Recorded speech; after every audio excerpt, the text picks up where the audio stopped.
రాజ్యాంగం ఎంత గొప్పదైనా దాన్ని అమలు చేసేవారు చెడ్డవారైతే చెడ్డ ఫలితాలు వస్తాయని ఆనాడు డాక్టర్ బిఆర్ అంబేద్కర్ గారు అన్నారు. గత 5 ఏళ్ల విధ్వంస పాలన మనందరం చూసాం.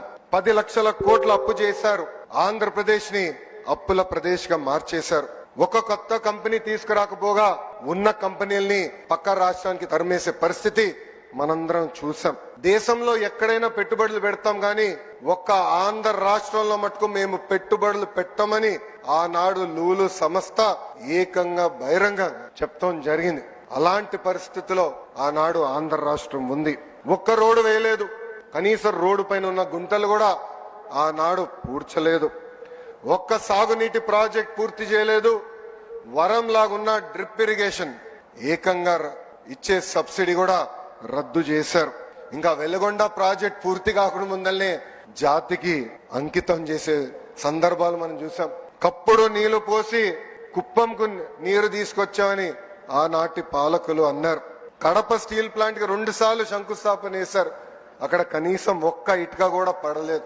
ఇంకా విశాఖపట్నంలో ఒక్క వ్యక్తి బతికేదానికి 700 కోట్లతో ఒక రాయల్ ప్యాలెస్ కట్టుకున్నారు తప్ప విశాఖ ఉక్కు గురించి గాని అదే విధంగా రైల్వే జోన్ గురించి ఏనాడు మాట్లాడలేదు. 5 ఏళ్లు అరాచక పాలన ప్రజలు చూశారు.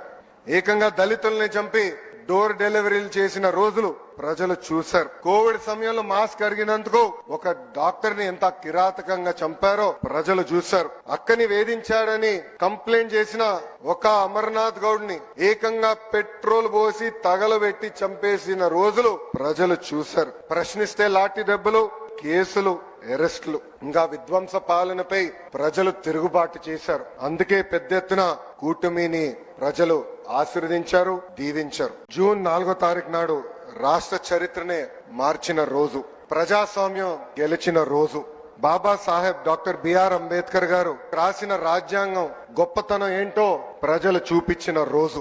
అందరూ కూటమి గెలిచింది, తెలుగుదేశం పార్టీ గెలిచింది, జనసేన పార్టీ గెలిచింది, లేదంటే భారతీయ జనతా పార్టీ గెలిచింది అంటున్నారు. కానీ గెలిచింది కూటమి పార్టీలు కాదు, గెలిచింది ఆంధ్ర రాష్ట్ర ప్రజలు. 94% స్ట్రైక్ రేట్ అంటే 175 స్థానాల్లో 164 స్థానాలు కూటమి కైవసం చేసుకుంది. ప్రజలు రికార్డు బద్దలు కొట్టారు, చరిత్ర తిరిగి రాశారు. ఇది ప్రజా విజయం. సుపరిపాలనలో మనం తొలి అడుగు వేశాం. 5 ఏళ్లు రాష్ట్ర విధ్వంసం చేసిన వారు ఈ రోజు ప్రజా ప్రభుత్వం ఏం చేసిందని ప్రశ్నిస్తారు. వాళ్ళని సూటిగా కొన్ని సమాధానాలు చెప్పదలుచుకున్నా. ప్రభుత్వం వచ్చిన తర్వాత ప్రజలు ఈ రోజు ప్రశాంతంగా ఉంటున్నారు. ప్రజా ప్రభుత్వం వచ్చిన తర్వాత ప్రజల ముఖంలో చిరునవ్వు ఈ రోజు కంపడుతుంది. ప్రజా ప్రభుత్వం వచ్చిన తర్వాత ప్రజా సంఘాలకు ప్రశ్నించే హక్కు కూడా ఈ రోజు కూటమి ప్రభుత్వం అందించింది. నియంత పాలన నుంచి ప్రజలకి నిజమైన స్వాతంత్రం ఈ రోజు వచ్చింది. అన్ని సాధించామని కూటమి ప్రభుత్వం కాలు ఎగరేసుకుని తిరగట్లేదు. ఇంకా చేయాల్సిన చాలా పనులు మన ముందర ఉన్నాయి. గత పాలకులు 1000 రూపాయలు పెన్షన్ పెంచేదాకా 5 సంవత్సరాలు తీసుకుంటే మన ముఖ్యమంత్రి గారు తొలి నెలలోనే 1000 రూపాయలు పెన్షన్ పెంచింది మనం చూసాం. దేశంలో ఏ రాష్ట్రం ఇవ్వని విధంగా వృద్ధులకి 4000 రూపాయలు, వికలాంగులకి 6000 రూపాయలు, బెడ్కే పరిమితమైన వారికి 15000 రూపాయలు ఈ రోజు కూటమి ప్రభుత్వం అందిస్తుంది. అంటే ఒక పెన్షన్ కార్యక్రమం ద్వారా 34,000 కోట్ల రూపాయలు ఈ రోజు కూటమి ప్రభుత్వం ఆర్థిక సహాయం చేస్తుంది. ఇంకా సూపర్ 6 లో ముఖ్యమైన హామీ తల్లికి వందనం. 67,27,164 మంది విద్యార్థులకు మనం తల్లికి వందనం కార్యక్రమం ఇస్తున్నాం. ఈ ఒక్క కార్యక్రమం ద్వారా 8,745 కోట్ల రూపాయలు తల్లుల ఖాతాలో డబ్బులు జమ చేశాం. ఇంకా first class, inter first class విద్యార్థులు చేరిన వెంటనే వాళ్ళు కూడా తల్లికి వందనం అందిస్తుంది కూటమి ప్రభుత్వం. గత ప్రభుత్వం పేదవాడికి అన్నం పెట్టే అన్న క్యాంటీన్ ని మూసేస్తే కూటమి ప్రభుత్వం ఏర్పడిన మొదటి 100 రోజుల్లో 204 అన్న క్యాంటీన్లు తిరిగి ప్రారంభించాం. ఈ రోజు దీపం పథకం కింద 2 కోట్ల గ్యాస్ సిలిండర్లు కూడా ఉచితంగా అందజేస్తాం జరిగింది. గత ప్రభుత్వం ఒక్క డిఎస్సి కూడా ఇవ్వలేదు, ఒక్క టీచర్ పోస్ట్ భర్తీ చేయలేదు. అదే కూటమి ప్రభుత్వం ఏర్పడిన మొదటి సంవత్సరంలోనే 16,347 ఉపాధ్యాయుల పోస్టులు భర్తీ చేసే మెగా డిఎస్సి కూడా ఈ రోజు మనం నిర్వహిస్తున్నాం. ఈ నెలలోనే అన్నదాత సుఖీభవ, ఆగస్టు 15కి మహిళలకు ఉచిత బస్ ప్రయాణం. గత పాలకులు ఆస్తులు కొట్టేసేదానికి తీసుకొచ్చిన ల్యాండ్ టైటిలింగ్ యాక్ట్ కూడా కూటమి ప్రభుత్వం రద్దు చేస్తాం జరిగింది. పేదలకి చేయూత ఇవ్వటమే కూటమి ప్రభుత్వం లక్ష్యం. అందుకే గౌరవ ముఖ్యమంత్రి గారు P4 అన్న అద్భుతమైన కాన్సెప్ట్ ప్రకటించారు. పేద ప్రజలకి చేయూత అందిస్తమే ఈ P4 కాన్సెప్ట్. బంగారు కుటుంబం మార్గదర్శకులందరికీ నా హృదయపూర్వక ధన్యవాదాలు తెలుపుతున్నా. నేను ఏ రాష్ట్రానికి వెళ్ళినా, కేంద్రంలో ఏ మంత్రిని కలిసినా వాళ్ళందరూ ఒకటే అంటారు, బాబు గారు ఈ రోజు ఆలోచించింది దేశం రేపు ఆలోచిస్తుందని. అలాంటి అద్భుతమైన కాన్సెప్ట్ P4 అని సభాముఖంగా మీ అందరికి తెలుపుతున్నా.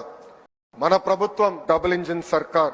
మన నమో రాష్ట్రం కోరిన అన్ని కోరికలు ఈ రోజు తీరుస్తున్నారు. అమరావతి పనులు ఈ రోజు డబుల్ స్పీడ్ లో పట్టాలు ఎక్కించాం. పోలవరంకి ఏకంగా 12,000 కోట్ల రూపాయలు కేటాయించారు. ఒక విశాఖ ఉక్కు కాపాడడానికి 11,500 కోట్ల రూపాయలు ఈ రోజు మన నిధులు ఇస్తాం జరిగింది. ఇంకా ఉర్వకల్ కొప్పర్తి ఇండస్ట్రియల్ నోడ్ కు 5,000 కోట్ల రూపాయలు కేంద్ర ప్రభుత్వం మనకి సహాయం చేసింది. Visakha railway zone, Bhogapuram airport పనులు వేగంగా ఈ రోజు జరుగుతున్నాయి. ఇంకా కర్నూలు హైకోర్టు బెంచ్ ఏర్పాటు కోసం కూడా కేంద్ర ప్రభుత్వం సహకరిస్తుంది.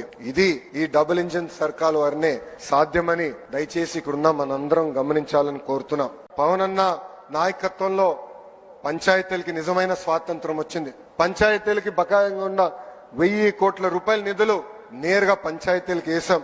రైతుల నుంచి 56 లక్షల మెట్రిక్ టన్నులు ధాన్యం సేకరించాం. 13,600 కోట్ల రూపాయలు ఈ యొక్క కార్యక్రమం కోసం కూటమి ప్రభుత్వం కూడా చెల్లిస్తాం జరిగింది. ఇంకా పొగాకు, మిర్చి, కొక్కో, మామిడి రైతులు ఇబ్బంది ఉందంటే ప్రభుత్వం యుద్ధ ప్రాతిపదికంగా స్పందించి ఈ రోజుని వాళ్ళని కూడా ఆదుకుంటాం జరిగింది. అభివృద్ధి వికేంద్రీకరణం అనేది కూటమి ప్రభుత్వం ఎజెండా. కేవలం ఒక ఏడాదిలోనే 9.5 లక్షల కోట్ల పెట్టుబడి, వాటి ద్వారా 8 లక్షల మందికి ఉద్యోగాల కల్పన కోసం ఒప్పందాలు కుదిరించుకున్నాం. రాయలసీమను ఒక automotive, electronics, horticulture, renewable energy hub గా కూటమి ప్రభుత్వం తీర్చిదిద్దుతుంది. ఏకంగా LG ఎలక్ట్రానిక్స్, రెన్యూ లాంటి సంస్థల్ని రాయలసీమకి ఈ మొదటి సంవత్సరంలో మేము తీసుకొచ్చాం. ఇంకా ప్రకాశం జిల్లాలో రిలయన్స్ CBG ప్లాంట్లు ఏర్పాటు చేస్తున్నాం. ఉభయ గోదావరి జిల్లాలో ఆక్వాని పెద్ద ఎత్తున ప్రోత్సహిస్తున్నాం. ఉత్తరాంధ్రలో ప్రత్యేకంగా IT, ఫార్మా, మెడికల్ ఎక్విప్మెంట్ తయారీ హబ్ గా మార్చేందుకు ప్రభుత్వం అన్ని అడుగులు వేస్తుంది. ఏకంగా ఆర్సిలర్ మిత్తల్ ప్రాజెక్ట్, ఒక TCS, ఒక కాగ్నిసెంట్ కూడా ఉత్తరాంధ్రకి ఈ రోజు కూటమి ప్రభుత్వం తీసుకొచ్చింది. జూన్ 4వ తారీఖు నాడు రాష్ట్ర చరిత్రనే మార్చిన రోజు, ప్రజాస్వామ్యం గెలిచిన రోజు. బాబాసాహెబ్ డాక్టర్ బిఆర్ అంబేద్కర్ గారు రాసిన రాజ్యాంగం గొప్పతనం ఏంటో ప్రజలు చూపించిన రోజు. అందరూ కూటమి గెలిచింది, తెలుగుదేశం పార్టీ గెలిచింది, జనసేన పార్టీ గెలిచింది, లేదంటే భారతీయ జనతా పార్టీ గెలిచింది అంటున్నారు. కానీ గెలిచింది కూటమి పార్టీలు కాదు, గెలిచింది ఆంధ్ర రాష్ట్ర ప్రజలు. 94% స్ట్రైక్ రేట్ అంటే 175 స్థానాల్లో 164 స్థానాలు కూటమి కైవసం చేసుకుంది. ప్రజలు రికార్డు బద్దలు కొట్టారు, చరిత్ర తిరిగి రాశారు. ఇది ప్రజా విజయం.